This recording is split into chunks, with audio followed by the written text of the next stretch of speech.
You are listening to the Pencil and Paper Podcast Network.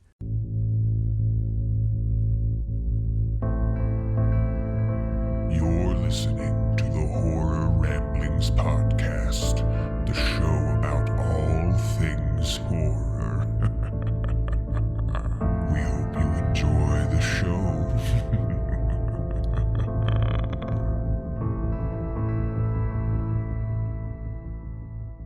Welcome back to Horror Ramblings, your spooky source for all things horror. My name is Stephen White, your gracious host, and with me, as usual, is Lester Blosser. Hello, everyone out there. And friends, Ramblers, we have a guest joining us this week in the hallowed halls of horror, and he is a legend in the industry that needs no introduction, but where's the fun in that? Now, Of course. you've seen him in such movies as Orgasmo, Rocky, Slither, Crank High Voltage, and Guardians of the Galaxy, even if it was ever so briefly. He's produced such classics as Squeeze Play, Mother's Day, Death by Temptation, Sergeant Kabuki Man NYPD, which he also directed along with other masterpieces such as Class of Nukem High, Terra Firma, Poltergeist Night of the Chicken Dead, and hashtag Shakespeare's Shitstorm, which won the Best Adaptation Award at the Boston Science Fiction Film Festival in 2021. Beginning his journey into film in 1967 with the silent feature The Girl Who Returned, he thrust himself into business working on small, forgettable films such as Saturday Night Fever and Rocky. No one remembers those films. That eventually led to the creation of the 15th Street Film Studio, formed with fellow filmmakers Oliver Stone and Frank Vital, producing such films as Sugar Cookies, Cry Uncle, and Big Gus, What's the Fuss, a film that ultimately destroyed the studio. But that was just a minor setback because he formed a new studio with fellow Yale classmate Michael Hers and released a string of sex romp comedies. However, it was the idea to combine that type of film with the element of horror that would change things forever as Health Club Horror became the Toxic Avenger, and the studio known as Trauma would be forever recognized as the house that Toxie built, or at least it should be. Now, we are thrilled to introduce one of the hardest working individuals in film, and the only man I've ever heard use the word cunt to describe Elvira. Please welcome Uncle Lloydie himself, Lloyd Kaufman. Well, greetings from Tromaville. I'm just about to get myself a little bit of this. All right. To celebrate with you the birth of Oliver Stone Yes. through my loins, and this is an amazing, just an amazing opportunity for me, not for you. You got to listen to me. Yeah. But I have a very special treat in store. Hey, that introduction, may I say that your introduction beautifully, you're a damn good writer. Oh, thank do you. Write movies? As I don't know what I'm doing next. I do write scripts every now and again. I've written a lot since I was a lad, and as I've grown up, I continue to write, and it's always been one of those things that I do in my spare time, and I try to imply it into other avenues, whether it be podcasts or whatnot. But yeah, I enjoy it. I enjoy it very much. That was a great introduction. Plus, you clearly did a lot of research. I try. It was very inaccurate, but it made me look better than my career really Well, thank is. you. That's what I want to do. I want to put you up on a pedestal. It was fine, but I never called Elvira a cunt.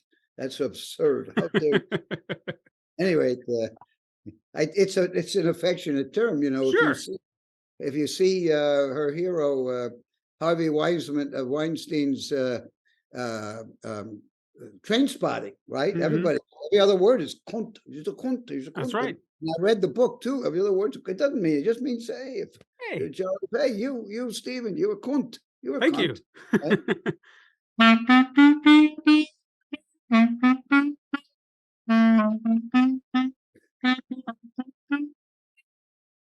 Oh, that was for you, Lester. I know you were your mouth was watering for a little bit of the licorice stick. So No, don't be telling all my secrets. And as I told you before the show, I am available for a private session. I might have to take you up on that. Anytime you're in New York, you come by and Uncle Lloydie will play the clarinet. Now, we're probably going to try and ask you some questions that perhaps you've never been asked, but I can't imagine we're going to cover ground that's never been covered. But we're going to try. We're Well, going to thank try. you very much. Thank you. And so I do want to start by mentioning that I was planning to meet you last year at the Full Moon Tattoo and Horror Convention in Nashville back in April. And in fact, you're one of the main reasons I bought a ticket, Oh, no. but I never saw you there. So did I miss you or did you have to cancel? No, I had I thought, was that might have been COVID. Could have been, could have been. It was, I had to cancel something because I had COVID oh, okay. and I had the anal warts. And I think that's when I had to cancel a full moon. It was the anal warts. The anal warts. Where Damn. was it? Where was it? Every again? It was time. in Nashville. Jeez, I love Nashville. I think I probably, it was something to do with COVID. Otherwise, I don't cancel anything. So if if I've agreed to go to something, I go. Doesn't matter Sure. what it is. I Well, I did mean, not go to Vietnam, though. I refused to go to Vietnam. I mean, I've been to Vietnam, but I did not go to fight. right. I went to get laid. It was excellent. Yeah, I'm not going to complain because to me, this is a better way to at least meet you. But to meet you in person would have been nice too. But Well, I'll take this as a win. where are you, Stephen? I'm right outside Nashville, so I'm in Tennessee. Oh, great, great. So Well, it's not far. if by chance there was a comic book thing I went to out in something right outside Nashville, Murfreesboro, yeah, yeah. Yeah, and in fact, we did concerts there for Troma Dance. Oh wow. But there was a great comic book festival that invited me, and then they had right across the street, they had a gun show. Yeah, that sounds about right. No security guards, people walking around with rifles and God knows what. But if I get invited back to Nashville, you're first on my list. Yeah. All right. Yeah, I'll definitely I'll keep an eye on things and I'll make sure to be there whenever you get back up here Well, or down here. if by chance there's a are you videoing this, by the way? Well, we're probably just going to use the audio, so Oh, hell you yeah. indulge all day long. I assume we weren't using video, but No. Lemmy actually is the this is a very serious thing because it's the holidays and Lemmy died during the holidays and Yeah, he's the one that when the taught me Lemmy. about Maker's Mark. It's what he Mhm. drank at the end of his life. Yeah, Lemmy was a Minch. Good guy, and he's in about he and Stan Lee are in. They're in more Troma movies, I think, than any other studio except for Marvel.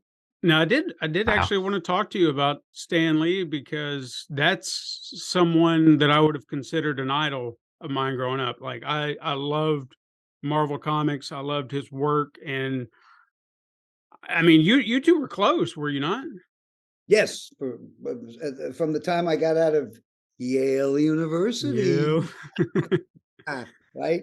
You need education in this country. And I'm lucky enough to be born of a bourgeois parents who were able to send me to Yale. And somehow I got in, probably because they built a gymnasium, who knows? But the point is, we have to get a government that'll give our people a decent education. No wonder they take guns. They have no other way to express themselves. They've never read a book. They're not allowed to read Tom Sawyer and Huckleberry Finn, Oh yeah. They can't They're- read Hop on Pop.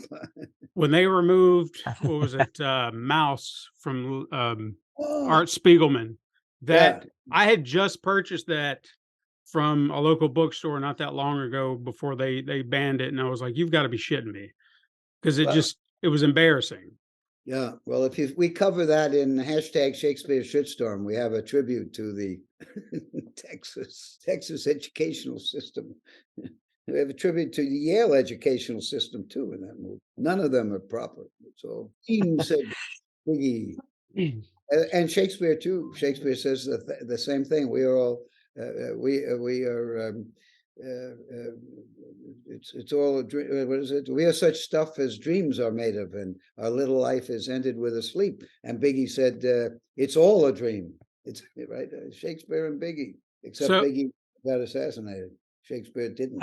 I mean, clearly you have a love for Shakespeare because you have adapted at least 2 Troma movies from Yeah. Shakespeare. Oh, well, he made 2 of them, but 2. and that probably the last of Shakespeare for us. They just it's weird. Romeo and Juliet. It's a wonderful film, and it Yeah. did very well on the theaters, and just James Gunn wrote it. Mhm. Lemmy's in it, and Stan Lee, everybody, the whole gang, the whole family, and yet it's on Peacock. And Sergeant Kabuki Man does something like $15,000 in sales that month, and Romeo and Juliet did something like $94. And Wow. is it the title?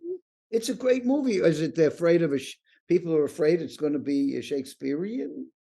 Weird. Perhaps. I mean, it doesn't make any sense. I still don't understand the logic of audiences in this world. I mean, because there are some things that I see get millions and millions and millions of views, Yeah.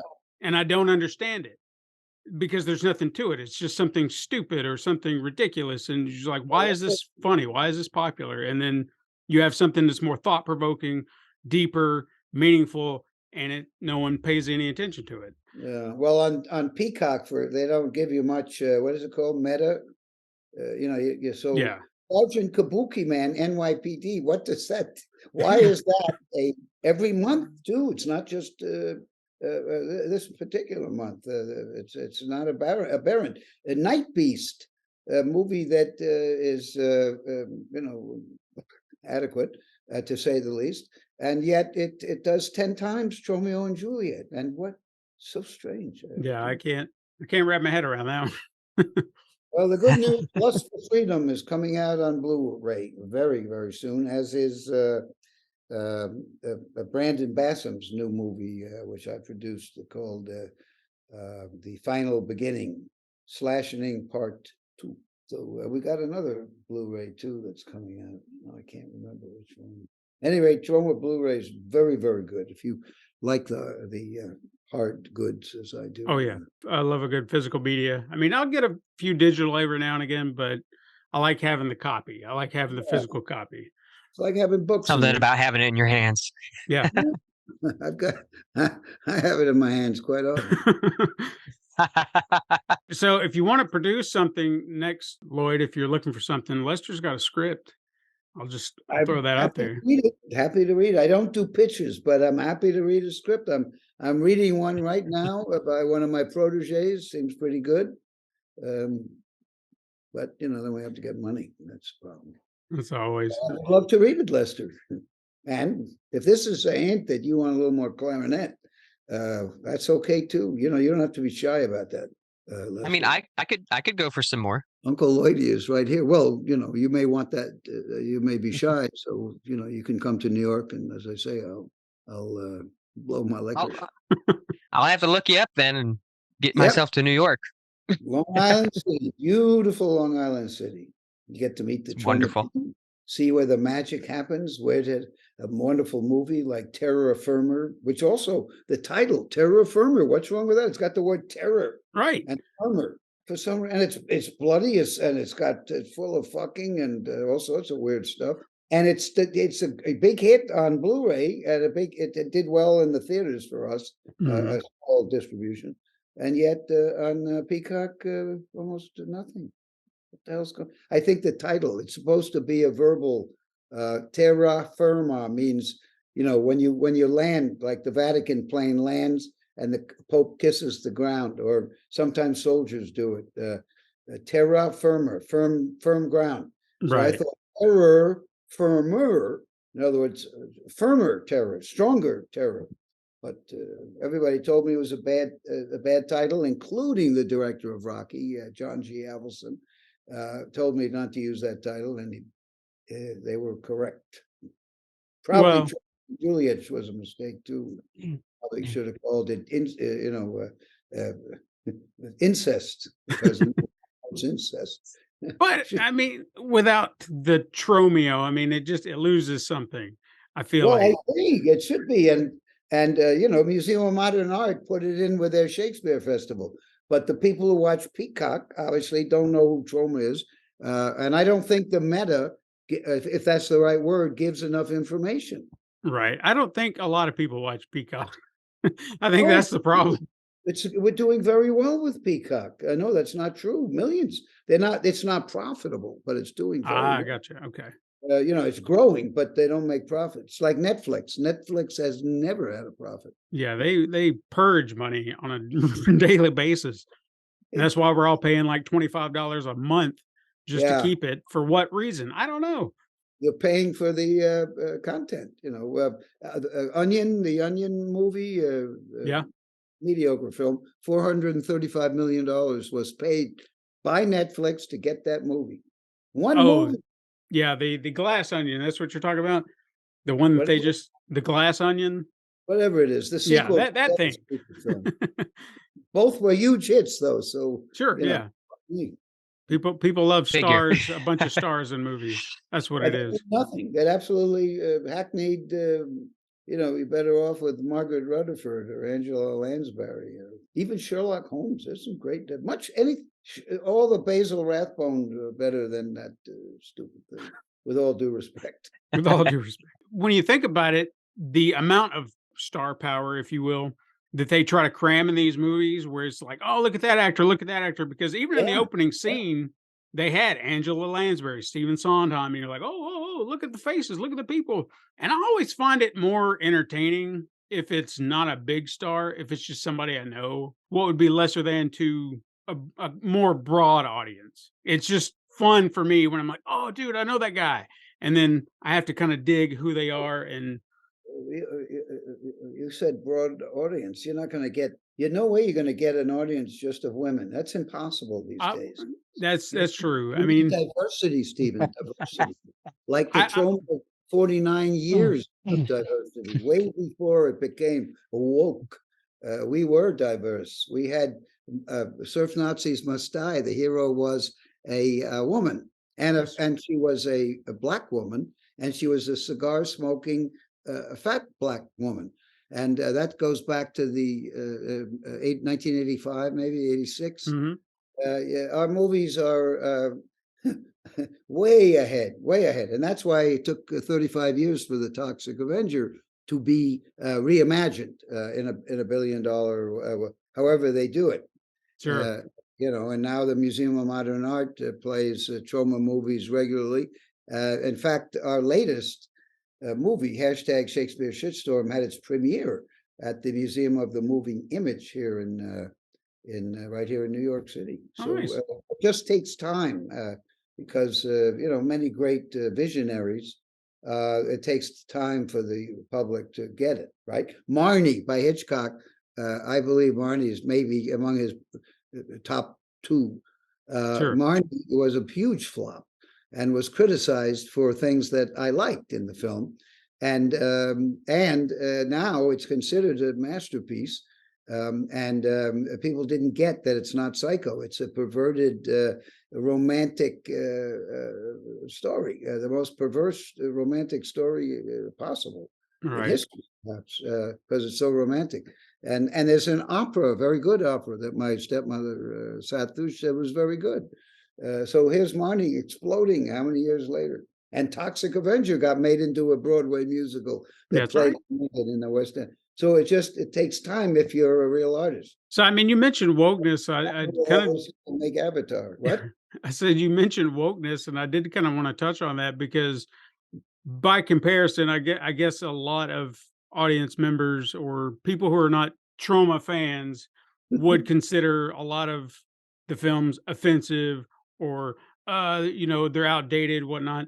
Versus, like, I come from a time where I feel that I don't take everything so seriously, or I Mm. don't take it to heart and start to criticize things from a different era.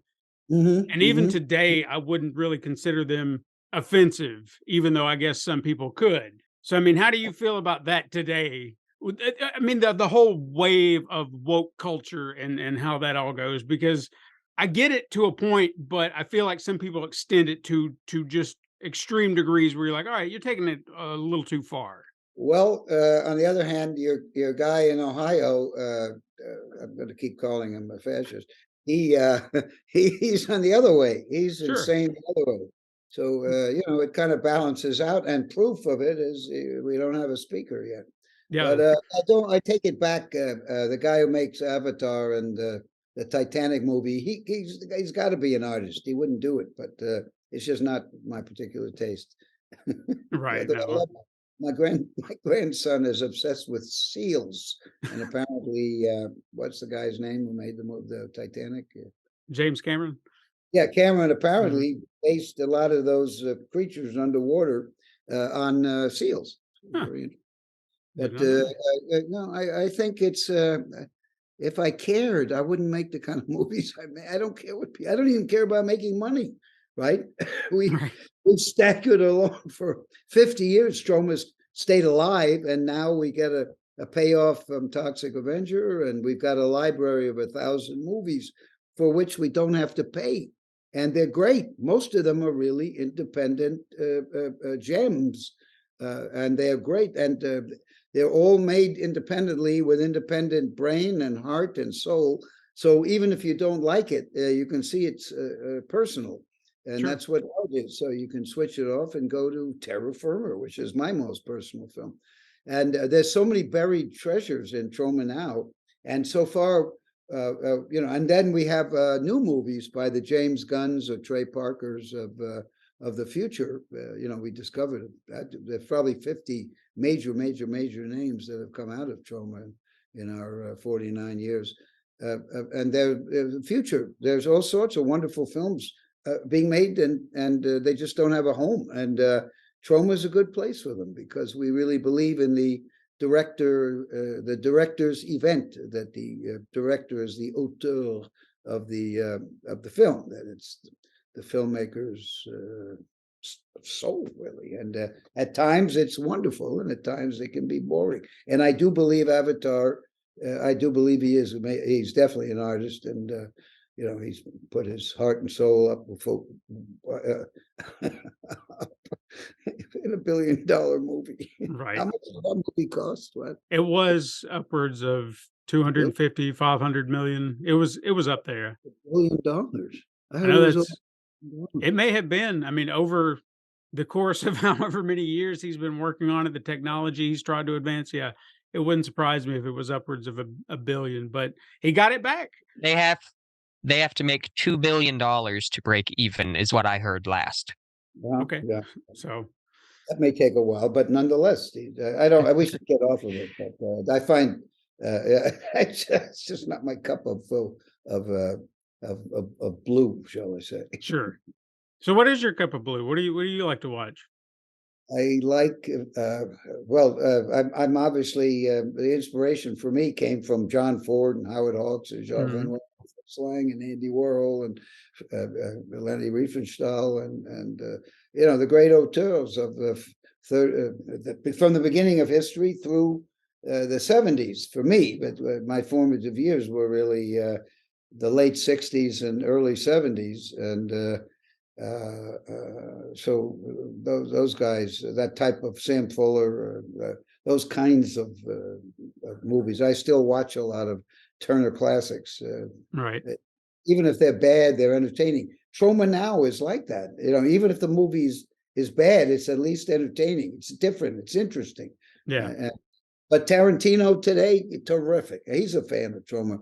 But I loved Once Upon a Time in Hollywood. And speaking of woke, I don't know what you guys think, Lester, but there's no clarinet playing. I don't know if you've seen the film. Nobody plays a clarinet. But I think the Hollywood movie, Tarantino is speaking to the woke crowd because and the Me Too crowd, the hashtag Me Too, because Brad Pitt is only a stuntman or a stand-in because he's like he's been ruined. He was ruined because they think he killed his wife. He got acquitted, and then nobody ever found proof that he killed his wife. And then everything he does in the movie He's the hero. He doesn't fuck the 16-year-old girl who you all would have fucked. I would not, of course, because I'm married. And he, at the end, he's major hero. He saves everybody. I mean, I think that Quentin's looking at that stuff, and he's just so brilliant. He presented it in a way that will endure. And you know, my stuff is of the same thing, but not as brilliant. Hashtag Shakespeare shitstorm is, I guess, my answer to, in large part, to the crisis of drugs and the crisis of wokeness. It's another form of elitism.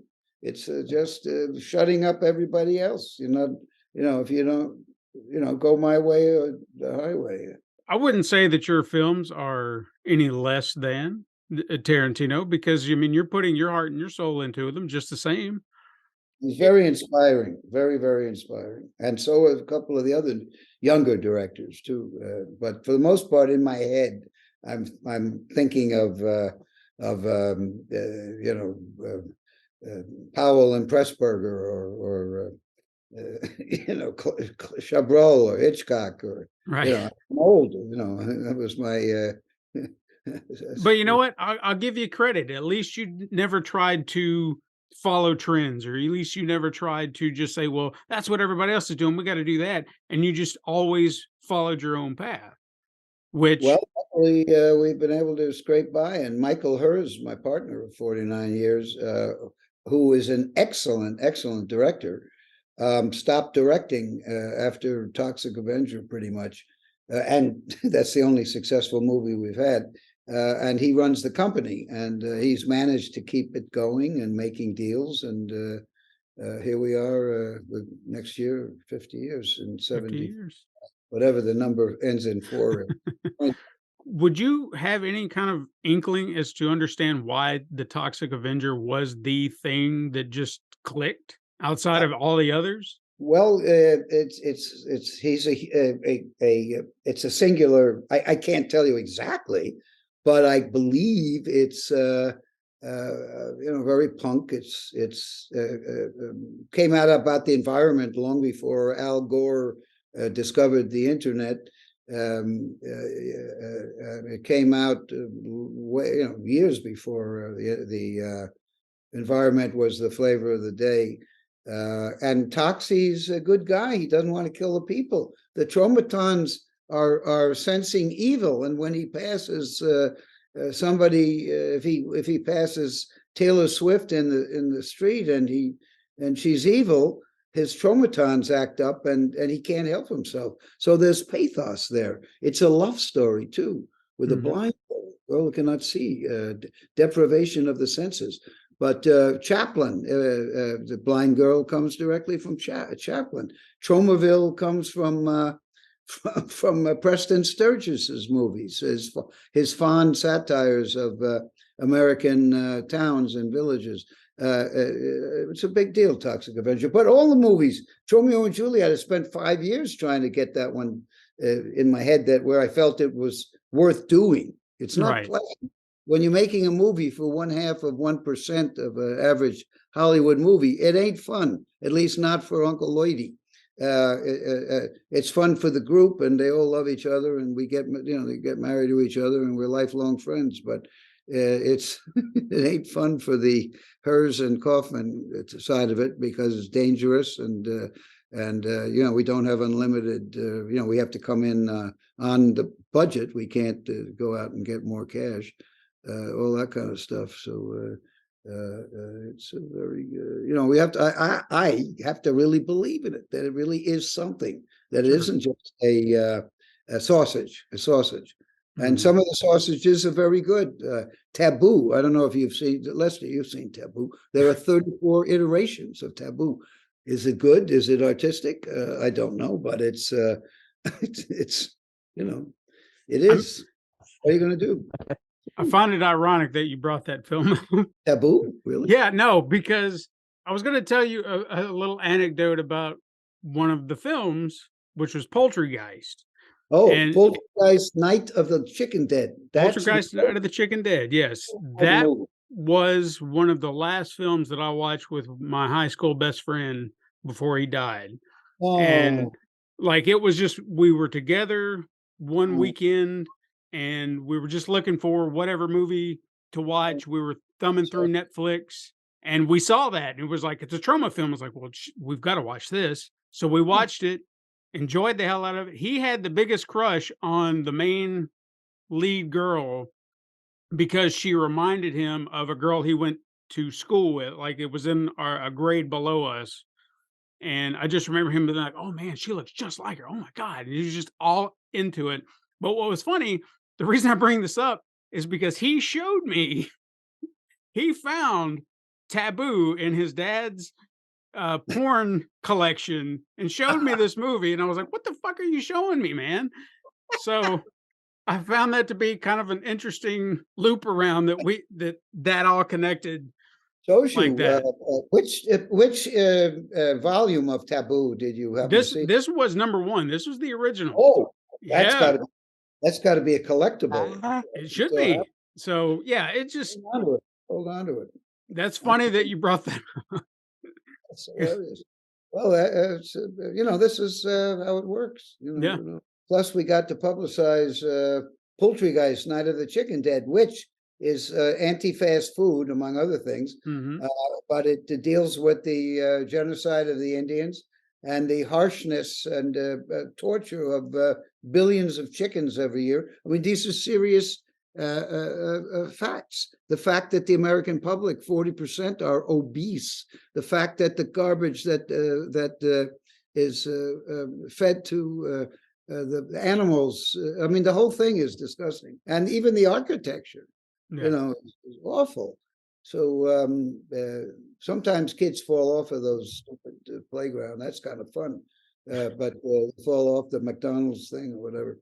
But no, seriously, we don't want that. Kentucky Fried Chicken. We certainly don't want Chick-fil-A. They have very bad reputation regarding racism and Mhm. homophobia. It's surprising too that they still get the business they do, but in Tennessee, I'm not surprised by it at all, to be honest. Well, Poultrygeist did pretty well, and I don't know how that's doing on whatever that Peacock, thing. that Yes, other on Troma now, it's one of the. We have about 20 movies, like Cannibal the Musical by Trey Parker, and Mhm. the movies we have made in house, and there are so-called evergreens. They always do pretty well for us. Blood-Sucking Freaks we didn't make, but it's there due to us. We restored the director's cut. That's very successful, and it's it's an awful film, terrible, terrible.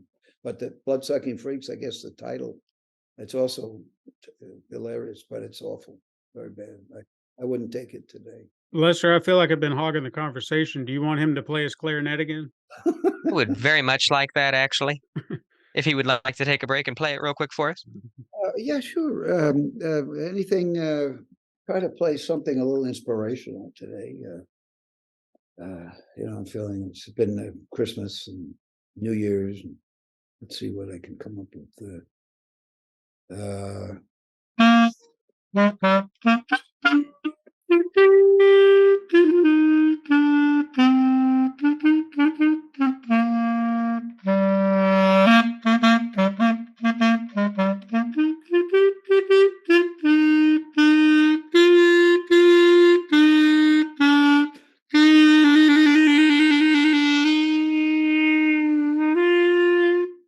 How's that? Brava. Very nice.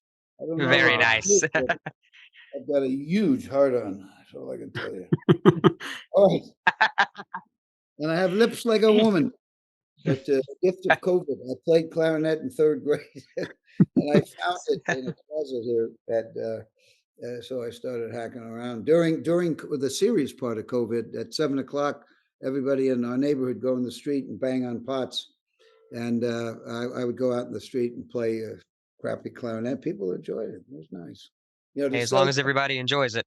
Well, to celebrate the nurses and the frontline workers. Sure. And, there's, at least in New York, people 7 o'clock every night, the city bang, bang, bang, bang, bang, or trumpets, all sorts of roosters crowing. It was great. We had elephants in 86th Street, I think.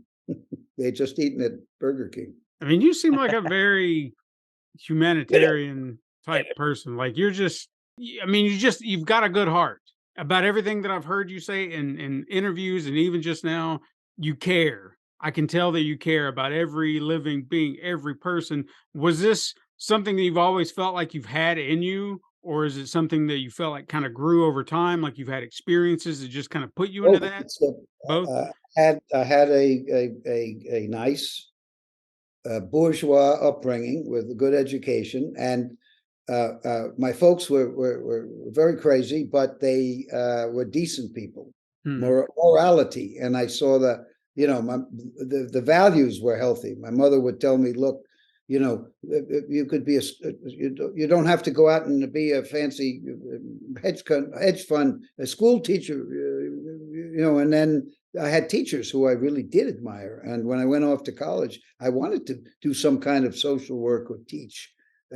So they gave me a kind of a basic thing. But as I get older and older, I realize we really do need more and more kindness. And we have started the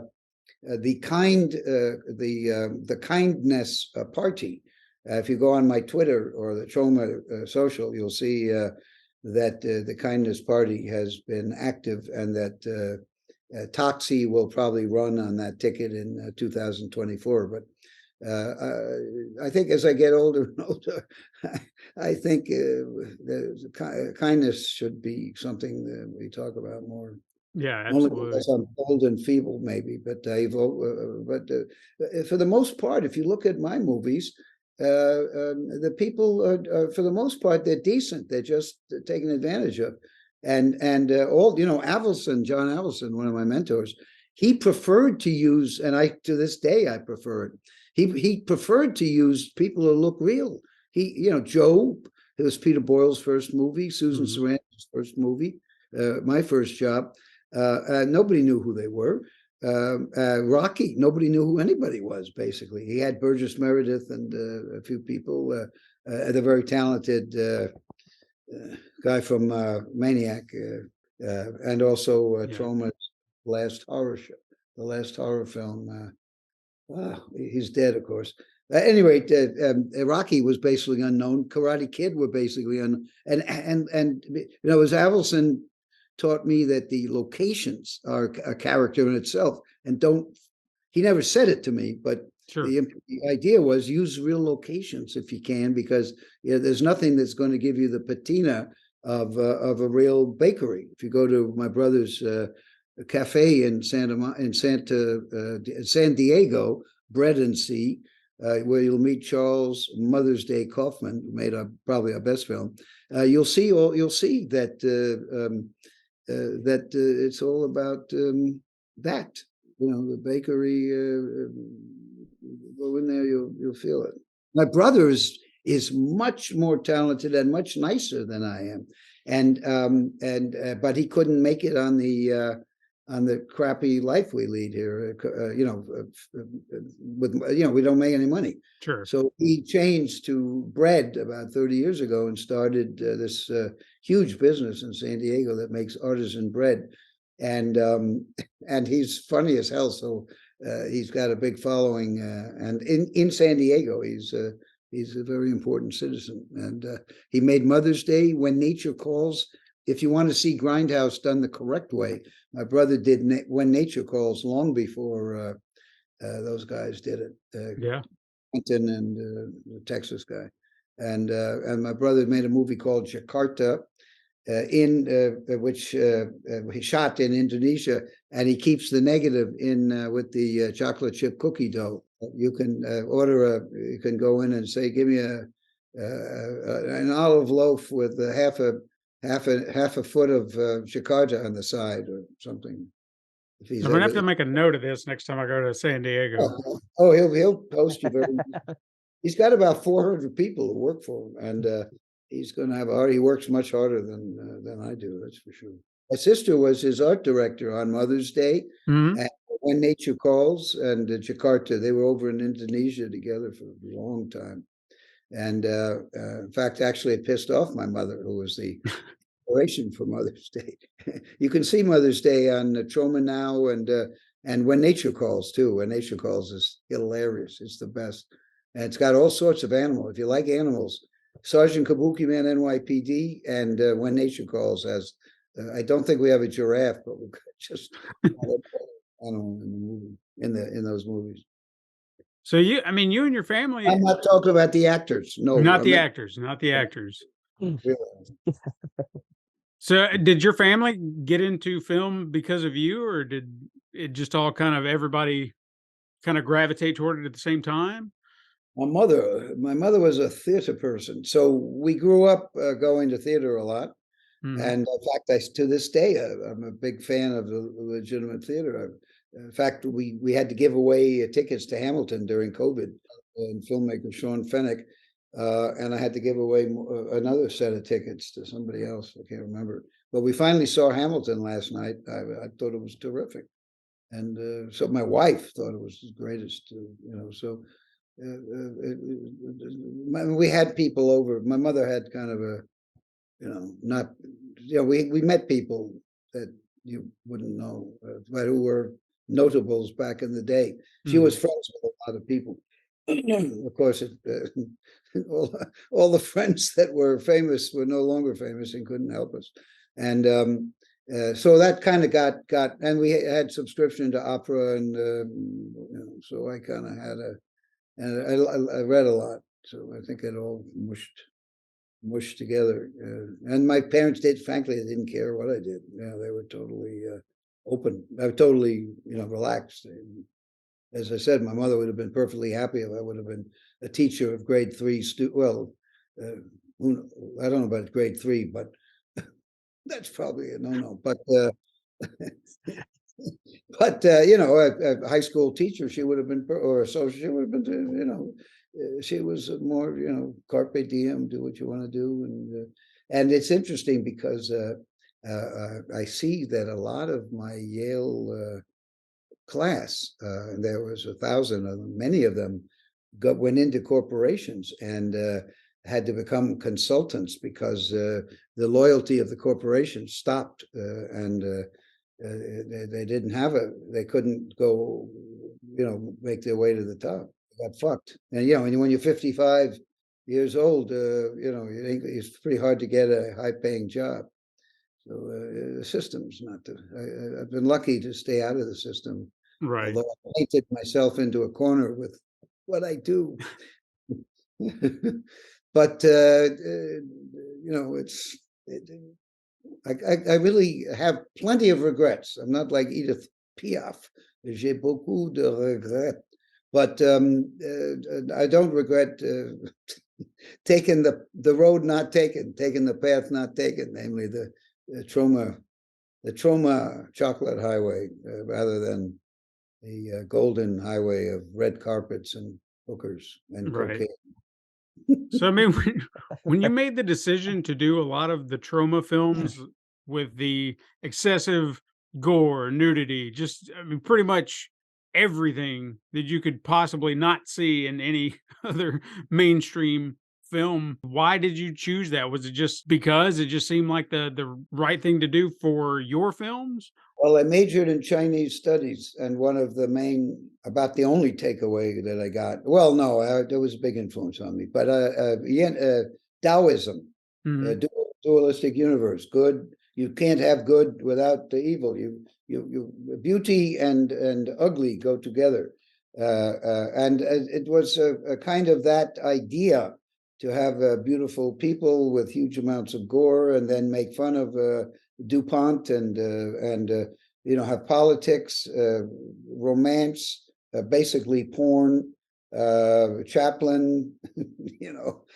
Charlie Chaplin, classical music, kind of Frankenstein, but he lives, and putting it all kind of things that, it took a long time, but the video stores eventually, according to the trade magazine, there were 1,500 stores around the country with Troma sections for the VHS.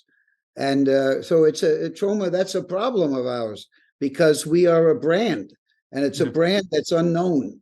So it's known to our, maybe 1 million people around the world who look at our websites and whatever. But that, Kim Kardashian's got a kabillion. I do want to share a little story. Lester, you may have a different story, but I feel like it'll be on the same wavelength. My introduction to Troma, like probably so many people, was the Toxic Avenger. Now, when I first saw, let me interrupt you. Are you going to say you were 6 years old and you saw it next to Taboo in your father's closet? no, I was 8 years old and I saw it on the shelf of a video store. I figured. Keep going. Yeah. So I saw it on the shelf. I saw the artwork. And when I saw the artwork, I was enamored. I was like, holy shit, what is this? Because it just looked amazing. And I wanted to see it, but I didn't know if I could, if I should. But it was in the comedy section, and I had seen, some R-rated comedies, didn't think nothing of it. Then I think around this time, Toxic Crusaders had come out. And when I saw that, I was like, oh, it's a cart. That's the guy on the, so I can watch it. It'll be fine because they've turned it into a cartoon. It'll be fine. Not to mention Rambo, RoboCop, Police Academy, all these other R-rated projects had cartoons based on them. Didn't think nothing about it. I was like, Mom, can we rent this, please? And she was like, sure. She was one of those parents that should have done her due diligence, but she did not, and it was fine. We watched maybe 30 minutes, and it was like, we're not going to watch this anymore. So we turned it off. I was upset because I wanted to see Toxie. I didn't even get that far. And luckily, I was able to sneak it away the next day and take it to another room and finish watching it. And I was hooked. And from that point on, it just became a thing. So when Toxic Avenger 2, I think, was out about that time, because I remember both covers back to back on the shelf. But a cousin of mine and we had rented it from a local Blockbuster because he actually lived in Nashville. So they had all the fancy stores. And we watched Toxie 2 religiously. It was like almost any time I would come down there, we'd go to the video store, we'd pick it up, we'd watch it, we'd laugh, have a good time. So Toxie was a huge part of me becoming part of Tromaville. And like I said, I feel like it's almost a common thread with most people. Lester, I don't know how you were introduced to it, but it seems to be a common thread. Yeah. I was actually introduced to it pretty similarly to how you were. I was 8 years old, and I used to go spend the summers with my uncle. And whenever we would spend the summers together, he wanted to be the cool uncle. So it was, let's do all the things that your parents won't let you do. And I was in a similar situation as you. I saw the cover and I was like, I want to watch this. And I remember we had watched, I don't know how many movies that particular night. We'd maybe watched 4, and my uncle fell asleep. And so I was like, well, I'm going to watch this anyways. And put it in. And I guess all I can say is the rest is history. There was just talking about the love story in it and the fact that he really is a hero. I've always gravitated toward the hero in films that nobody expects to be the hero. And to me, that was Toxie. I always saw him as this misunderstood guy who just wanted to be a hero. He wanted to do what was right for people. And I love the love story, and I love it all. And you hit on a very important subject, the underdog, because most of our movies, the ones I'm involved in, they usually has the underdog as the protagonist. And, Frank Capra, right? Mr. Deeds Goes to Washington, or, the bum becomes a congressman, that kind of thing. I've always liked that, and that's what's great about our country. If you can get educated and work hard, you can really move. You can do things. You can. You just need some education, which is not so easy. I like that the underdog is the element that is really kind of what you gravitate towards, because I've always kind of been a champion of the underdog. Any underdog story that I see, I even got, and I know this will seem really ridiculous, but what was it? 2 years ago, year ago, I don't know. Time doesn't make any sense anymore. Godzilla versus King Kong was a big deal, and everybody was like, Godzilla's going to win. Godzilla's going to win. I was championing for King Kong because I was like, why? Was Why this? not?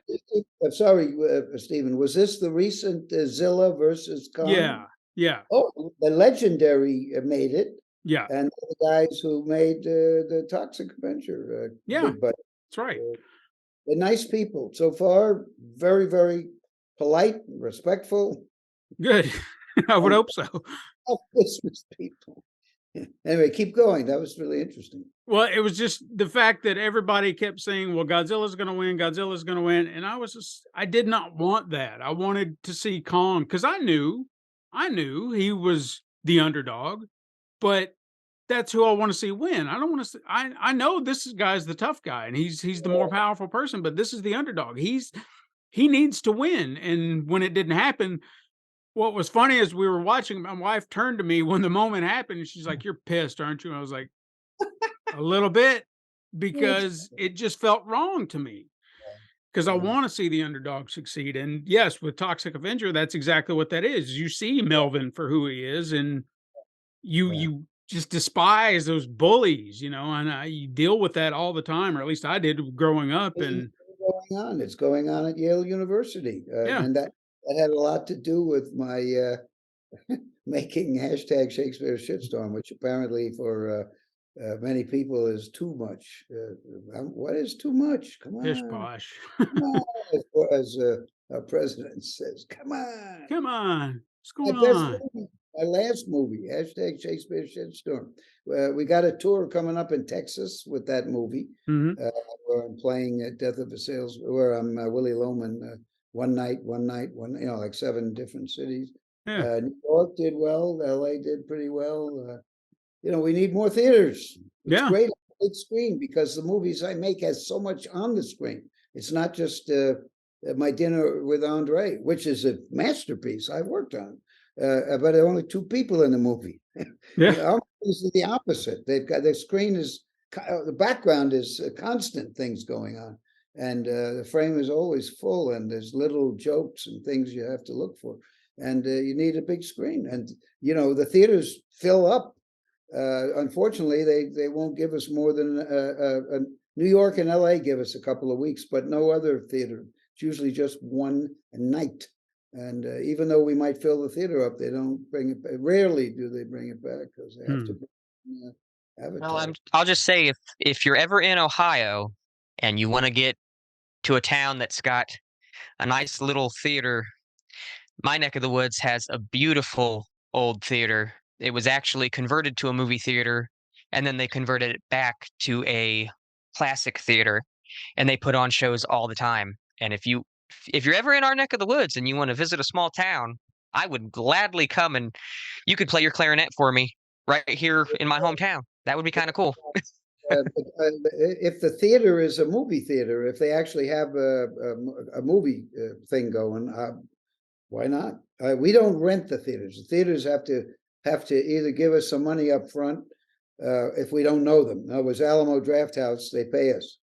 The new, the ones in New York, Lemley in LA is like Shakespeare's wife, beyond reproach.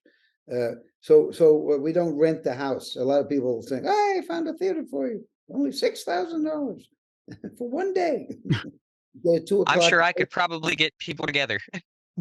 Well, if the theater wants to do it, but it won't work in a theater that doesn't usually show movies. If they have a movie, if there's a series that shows there every Saturday night, they show a trauma movie or something, a cowboy movie, or if there's some kind of thing like that, sure, I'll show up. We'll sell some merch and make my plane fare back and play the clarinet.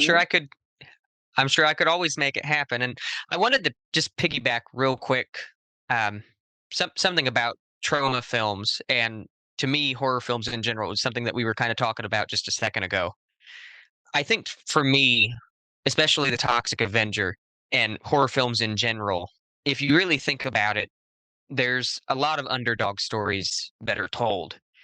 Toxic Avenger is an underdog story, and I feel like horror films in general, there are a lot of underdogs. There is this great threat that they have to take on, and they have to overcome it. And to me, I feel like that really helps people connect. And I think that's why trauma, I know you say that trauma has a very dedicated fan base. And I agree with that because I feel like people seeing those underdog stories, I think we all feel like an underdog sometimes. And I think that comparison in film and seeing someone overcome that in film, I honestly think that helps build a lot of confidence in people. And it helps people not feel so alone. They feel like they're not as misunderstood, that they're not the only underdog in the world. And I know that it has that meaning for me at least. Well, that's very well said. And I had a book tour, I've written a bunch of books too, and I should get more respect. God damn it.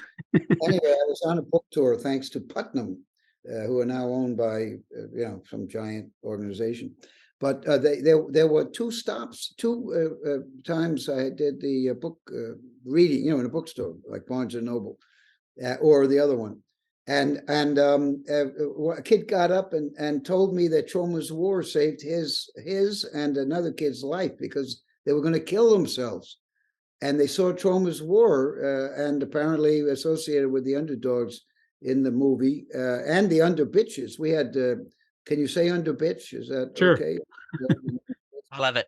Female. What is there? Is there a male version of dog? Well, anyway, they We'll let were. it slide. It's big. Troma's War is a big underdog movie in many respects, and two different bookstores. In fact, the guy who told me that, he said he would do anything to be in a Troma movie, and we happened to be filming Citizen Toxie. Citizen Toxie, I believe, is the best of these Toxic Avenger movies, and we were filming at the Playboy Mansion, and the kid came. And I said, we were in the grotto, which is this, I don't know what it is, some kind of a pool that people go in. Apparently it's famous. And there was some kind of, looked like retired horses in the grotto, happened to be in there. When they put the horses out to pasture, they have a few of them around the grotto, I guess, they hang out. And we had our people, and that kid came in.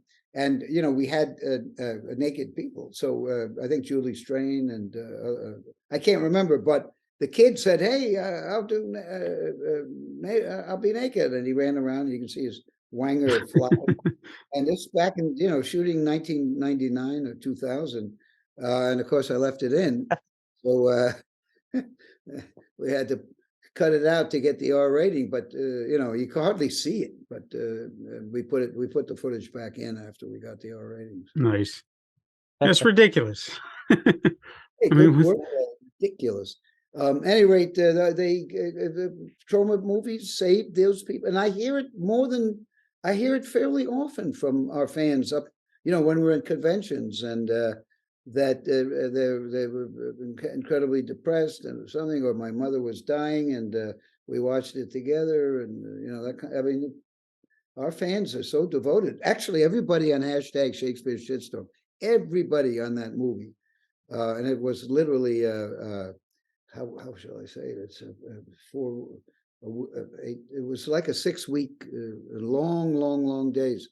Everybody was great, and they all loved each other. They all got along beautifully. They all liked the film because it did go the extra mile. It did go extreme. It didn't poultry guys out. It didn't chicken out. And young people, they want to be involved in something meaningful. So this was an opportunity, and you can learn a lot. For many of them, it's their first movie. So it's you go into the Troma School of Filmmaking, and I'm reading a script right now by one of my proteges, and it's very, very good. Maybe we can make it if he can, do it for a small budget. And we're still, I'm producing micro budget movies now for young people who can make movies for $25,000 that look very, very good. $50,000, you can make it look like a Hollywood movie. You just don't use stars. I can't do it because I don't know the equipment anymore. But They're really wonderful. Mercedes the Muse is making movies for us. They're on Troma now. They're terrific. And I think Honor Killing was under 5,000, and it's a good movie. Honor Killing is terrific. And her other movies are great. We gave her a little more money, and she made a movie, a great feminist film. I mean, you want to talk about feminism. Nobody's more feminist than Troma, starting 50 years ago. Yeah. Sugar Cookies. We made a lesbian version of Vertigo, and tell me that isn't feminism. Anyway, Right. Mercedes sent a script called Divide and Conquer. It goes all the way. I don't think anyone who likes extreme things will be disappointed, but it also has a very serious underlying theme, and it's on. It's now being made. It's being made into a Blu-ray now. We've been trying to get it into theaters, but haven't been. We got a few theaters, but not much. And but it's terrific. It's great. See, Lester, you're gonna have to send him your script. I'm believing in this, man. You know, I have to honestly, because I have another question, but I have to tell you a story just real quick. Sure. So Stephen and I actually met on my wedding day. I got married in 2020 on Halloween, and that was the first time that I had ever met Stephen. And we actually formed our friendship through screenwriting. I had a script that I had worked on, and Stephen looked at it. We discussed it. He had some things that he worked on, and he sent me some stuff over. And through all of it, we realized that we're just about as twisted and demented as one another. And it led to a friendship that should have honestly happened years ago. I had a character that I had come up with several years back, and we've actually talked about getting into the indie film area, maybe showing a film at some festivals, things like that, of this character. I had the character, I had a little bit of a story made.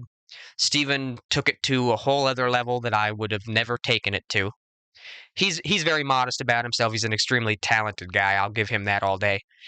But I guess my question is, I would kind of consider us underdogs in a little bit of a way. But what kind of advice would you give to us underdogs who want to make a name for ourselves in the world of film? What kind of tactics would you say work best? What kind of things would you pass on?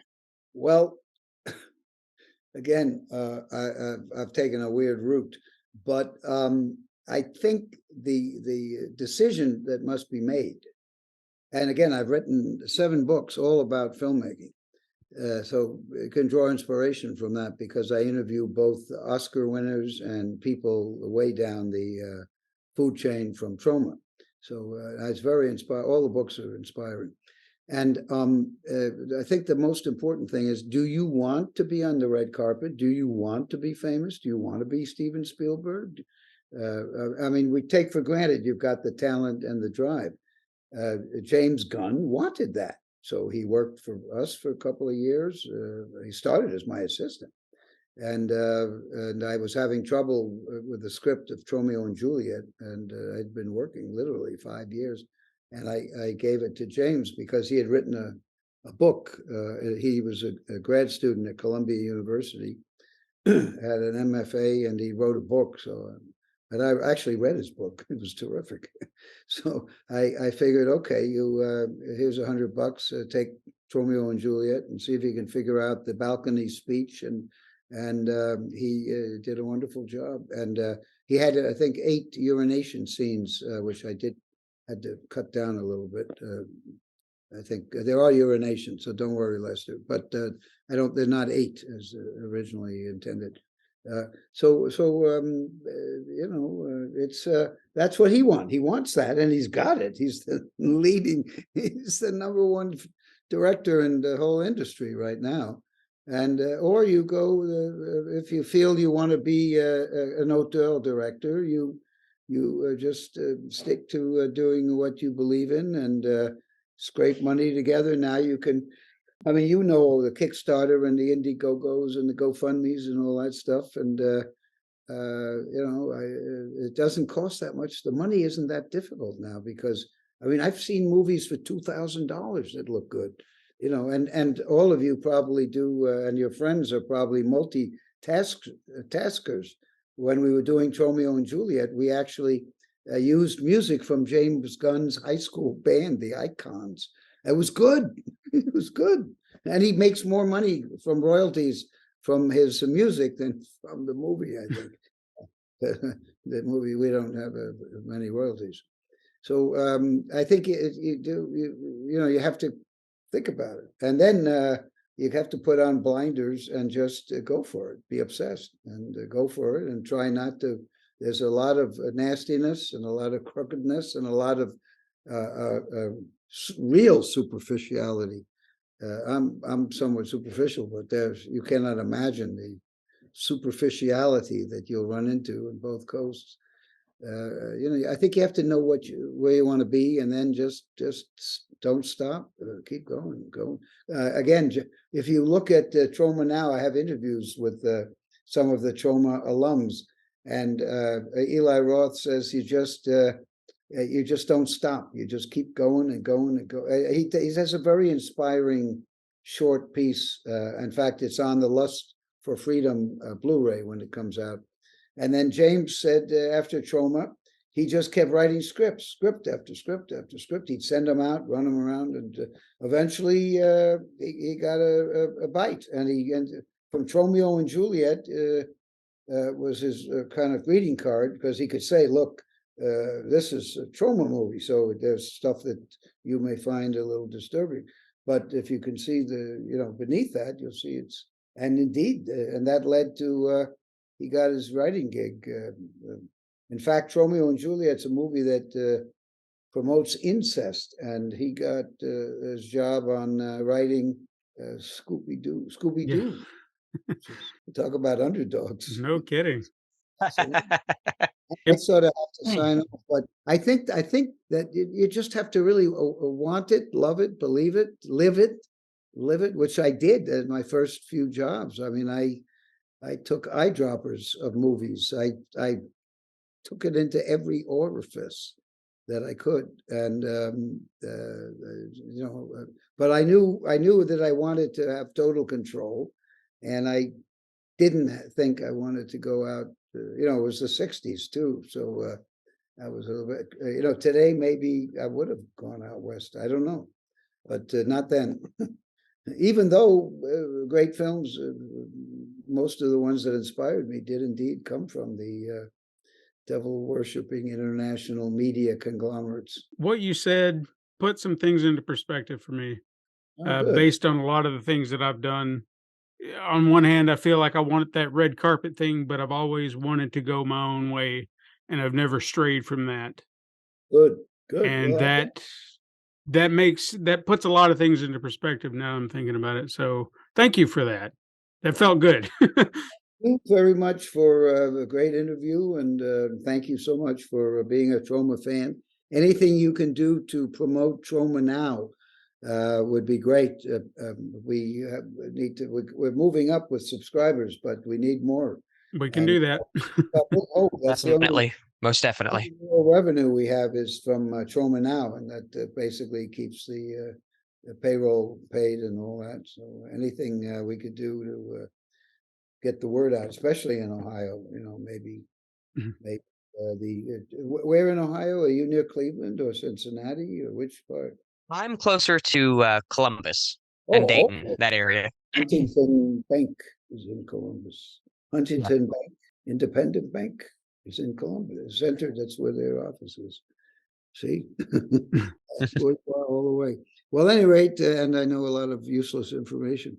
So I hope to see you all either in Tromaville or perhaps in your land. And I was just in Cincinnati for something. In fact, we showed hashtag Shakespeare Shitstorm in a beer factory where it had a 200-seat movie theater. Nice. Oh, it was packed. We actually made money, and they all got drunk. We had no merchandise left. It was great. Viva Cincinnati, and good ice cream. Yeah. Well, you take care. Thank you so much for this interview. It means a lot. Thank you. Keep in touch. Can do. Alrighty. Okay, and also if you haven't seen hashtag Shakespeare Shitstorm, or the new movies that are finished that we haven't distributed, I can send one or two to you. Just remind me in your email. Yeah, absolutely. All righty. Bye-bye. Take care. Bye, care. Stephen. Cheers. Well, guys, let us know what you think about our guest, Lloyd Kaufman. What a fantastic individual. And you can share all your thoughts, your lovely thoughts about Lloyd on Twitter at Horror Ramblings. Tag Lloyd in them. Go get Troma now. If you're not signed up, why aren't you? Shame on you. And we're going to promote that right here in links. We're going to share it on Twitter. We're going to do everything. We're going to help them get more revenue on Troma now. It doesn't help us, but it helps Uncle Lloydie, and that's what matters. If you want to say a lot about Uncle Lloydie and a tweet just not going to cover it, send us an email. Tell us every thought you had, because we didn't get to half, if any, of the questions that I had jotted down talking to this gentleman. If you want to discuss horror with like-minded individuals, join our Facebook group. Join us in our Ramblers room on Discord. You can even find us on Instagram to see an assortment of horror images. And if you're feeling generous and want to support the show, you can head over to patreon.com/pencil-and-paper productions. But why don't you go get Troma now? I mean, I'm not going to complain. Why not? Go do that. Help Troma grow, not us. But I mean, we want you to help us grow too. But you understand we're trying to help somebody right now. That's what we're trying to say. Tell your friends to find us on their favorite podcasting platform. And if you happen to be using Spotify, take a look at our weekly questions and polls. Let us know what you think down below. And finally, if you prefer a central hub where you can find everything, keep up with any and all things at pencilpaperproductions.com/horror-ramblings. Links are in the show notes for your convenience. And remember, guys, stay spooky out there.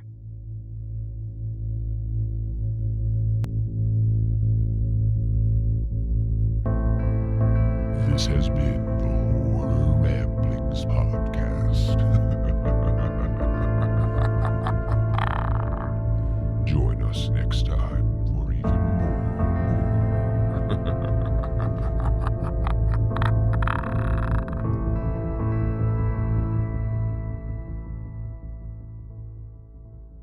This has been a Pencil and Paper Podcast Network production.